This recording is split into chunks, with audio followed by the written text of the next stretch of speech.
He doesn't even know what he's worth, my son Tyler said into the phone, standing in my own garage, thinking I was asleep. Once the insurance policy pays out, we're set for life. Nobody questions an old man dying in his sleep. My blood turned to ice. My own son. Talking about my death like a business transaction. What if he wakes up during the dosage adjustment? A woman's voice answered, his wife, Megan. He won't, Tyler said flatly. The doctor already agreed. Sleep medication, slightly higher dose every week. Heart just stops. Nobody investigates a 63-year-old with a bad heart history. I didn't have a bad heart. I had a clean physical 2 months ago. They were building a lie, one prescription at a time. I gripped the doorframe, silent, invisible in my own house, listening to my son calculate the exact night of my death. Welcome back to Dad's Cruel Revenge. Grab your snacks, get comfortable, because every villain in this story got exactly what they deserved. Be sure to subscribe and drop a comment. What would you have done in my place? My name is Robert Hayes. I'm 63 years old, and 30 minutes earlier, I'd been planning to leave my son everything I owned. Now I was planning something else entirely.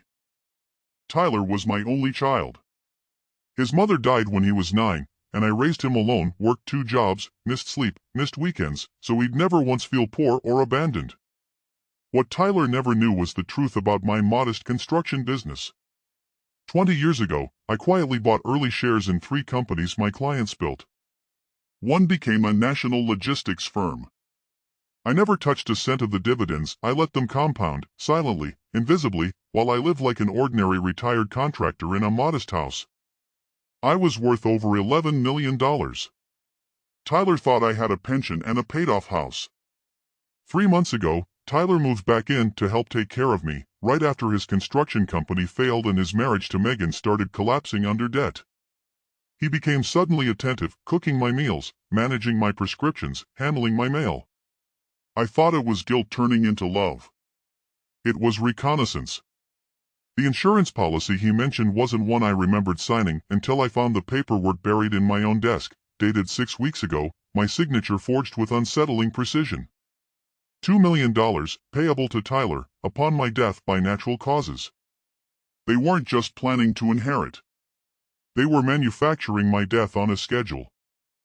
I didn't confront them. I did something more dangerous. I disappeared into the role of the trusting, oblivious old man they needed me to be. I stopped taking the pills Tyler brought me each night, palming them, flushing them later, while pretending drowsiness I didn't feel. I started documenting everything: photos of pill bottles, dates, dosage changes, the forged insurance policy, a recording app running silently on my phone during every caring conversation. I also made one call nobody knew about to my actual financial advisor, a woman named Diane who'd managed my hidden fortune for 15 years and who I trusted completely.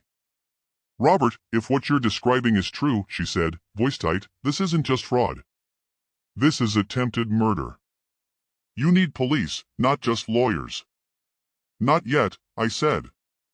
I need proof strong enough that there's no way out for them. Give me 2 weeks. That night, I lay in bed, staring at the ceiling, listening to Tyler and Megan's muffled voices through the wall, discussing funeral homes like they were picking a restaurant for dinner. I closed my eyes and, for the first time in my life, felt nothing but ice where love used to be.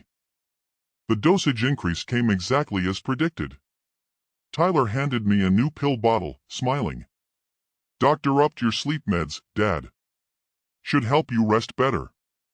I swallowed a vitamin tablet I'd swapped in secretly and thanked him. 2 nights later, I collapsed in the kitchen, a performance, timed perfectly, my body limp on the tile floor when Tyler came running. I heard the panic in his voice, and beneath it, something colder. Should we call an ambulance? Megan's voice, distant, unsure. No, Tyler said. Give it a minute. Let's see. They stood over my unconscious body for 4 full minutes before calling anyone, discussing logistics under their breath, funeral costs, insurance payout timing, whether the house should be sold immediately or rented first. My recorder, taped beneath the kitchen table, caught every word. When the paramedics arrived, called only because I'd suddenly stirred, my heart pounding with real adrenaline now, Tyler played the devastated son perfectly for the EMTs. relief, tears, gratitude. I looked at him from the stretcher and smiled weakly. Thank God you were here, son. He had no idea I already had 4 minutes of his silence recorded, timestamped, and backed up in 3 different places. The next morning, I called Diane and Detective Sarah Coleman, a former client who now worked financial crimes for the county. I laid everything on the table, the forged policy, the dosage escalation, the 4 minutes of recorded silence while I died on my kitchen floor. Detective Coleman's face hardened as she listened. Robert, this is enough to open a formal investigation. But if you want this airtight, we need one more thing, a controlled drop. Let them believe they're one step from finishing this. I hesitated only a second. Tell me what to do. She set up a hidden camera disguised as a smoke detector in my bedroom, connected to a live feed monitored by 2 officers parked 3 houses down. My real medication was secretly swapped with a harmless placebo, verified daily by a nurse posing as a home health aide. Tyler believed I'd hired myself. That night, I heard Tyler on the phone with Megan again. Doctor says 1 more dose increase should do it. This weekend.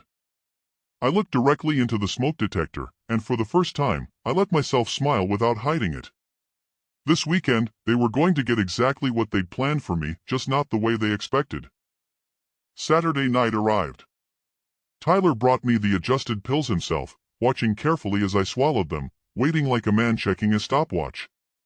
I let my eyes go heavy, my words slur slightly, my body slump into the couch, every second calculated with Detective Coleman's coaching. Tyler pulled out his phone and called Megan, forgetting, in his excitement, to lower his voice. It's happening tonight.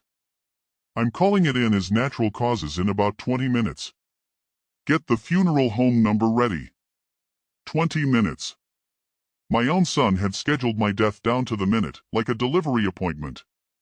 The bedroom door burst open before he even finished the sentence. Detective Coleman and 2 officers, weapons lowered but voices sharp. Tyler Hayes, hands where we can see them. Tyler's face went the color of ash.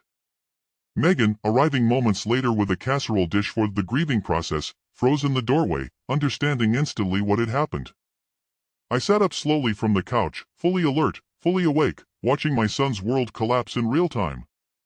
Dad, he whispered, disbelief and horror colliding on his face. I stopped taking your pills 3 weeks ago, I said quietly. Everything since then has been evidence. The house filled with officers photographing pill bottles, seizing phones, bagging the forged insurance documents from Tyler's laptop. Megan sat on the kitchen floor, sobbing, repeating I told him this was insane to anyone who'd listen, despite the recordings proving otherwise. Detective Coleman approached me gently. You did the hard part, Robert. Staying calm long enough to get us what we needed. Tyler, cuffed at the kitchen table, finally spoke, voice cracking. Dad, I never actually wanted you dead. It just got out of control. The business failed, Megan's family threatened to leave her, we needed money, and it just kept escalating. I studied him for a long moment, searching for the boy who used to fall asleep in my arms during thunderstorms. You watched me on that kitchen floor for 4 minutes, I said, discussing funeral costs before calling an ambulance. That wasn't out of control. That was a decision, made calmly, more than once. He had no answer, because there wasn't one that could survive the recordings. As they let him out, he looked back one final time. Dad, please, I'm your only son. You were, I said. Then you became my killer instead. The investigation expanded quickly. The doctor who'd prescribed the escalating dosage was arrested within days, his medical license suspended pending trial, facing conspiracy to commit murder charges alongside Tyler and Megan. Forensic accountants traced the forged insurance policy back to a paralegal Tyler had paid off, who'd altered notarization records to make my forged signature appear legitimate. She, too, faced charges. The story leaked to local news within a week, son charged in elaborate murder for insurance plot against father. Reporters called constantly. I declined every interview except one, a brief statement outside the courthouse. I raised my son alone for 18 years, gave him everything I had, I told the cameras. He decided my death was worth $2 million. I decided my life was worth more than that. The clip went viral within days, shared by people who'd survived their own family betrayals, thanking me for saying what they never could to their own families. Meanwhile, Tyler sat in a county jail cell, denied bail after the judge reviewed the 4 minutes of recorded silence deemed by the prosecution as depraved indifference, one step from murder itself. The trial lasted 11 days. The prosecution played every recording, the garage conversation, the kitchen floor silence, the phone call scheduling my death down to the minute. The jury's faces shifted from disbelief to open horror as they listened to my son discuss funeral logistics while I lay motionless at his feet. Tyler's lawyer argued diminished responsibility, financial desperation, manipulation by his own wife. Megan's lawyer argued the reverse, that Tyler orchestrated everything and she was merely present. Neither defense survived cross-examination. The forged documents bore Tyler's fingerprints from origination. The recordings captured Megan's voice suggesting the dosage timeline herself. The verdict came on day 12, both convicted of conspiracy to commit murder, attempted murder, and financial fraud against a vulnerable adult. Tyler received 18 years. Megan received 14. The doctor received 12, alongside permanent loss of his medical license. I sat in the courtroom gallery as the sentence was read, feeling no triumph, only the strange, hollow closure of watching the boy I'd raised disappear permanently behind a decision he could never undo. Diane sat beside me, gripping my hand. "It's over, Robert." It wasn't over. It was just the beginning of learning how to live without pretending anymore.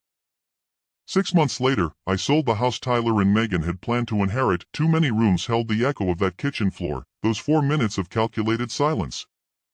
I moved into a smaller home near the coast, finally spending the fortune I'd hidden for 20 years on my own life instead of guarding it for someone else's inheritance.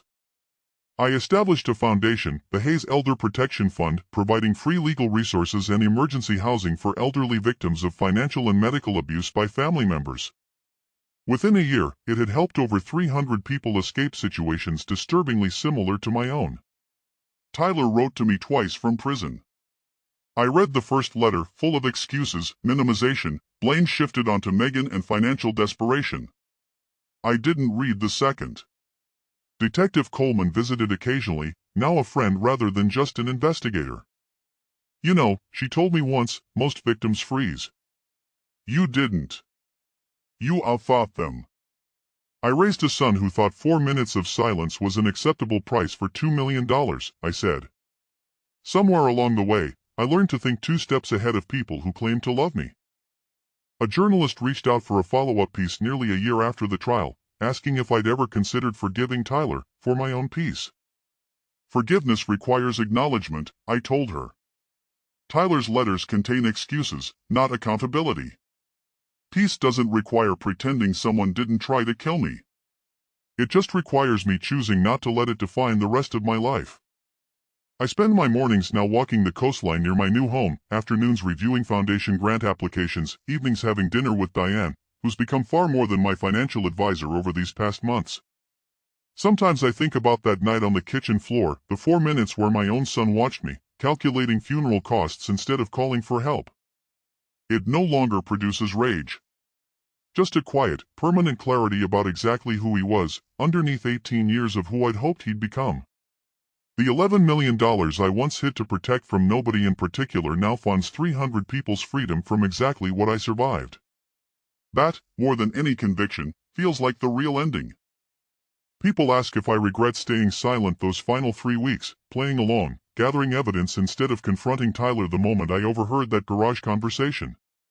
I don't. Confrontation would have given him time to cover his tracks, time to convince a jury it was all a misunderstanding, a desperate mistake born of financial stress. Silence gave me 18 years of his own voice, recorded, unfiltered, planning my death in real time. Some parents spend their final decades being cared for by the children they raised. I spent 4 minutes on a kitchen floor, watching my son decide my life was worth less than an insurance check. The difference between us was simple. He calculated my death like a transaction. I calculated his downfall like a father who finally understood there was nothing left to save. Every villain in this story got exactly what they deserved. Including the one who once called me dad, and once, a very long time ago, meant it.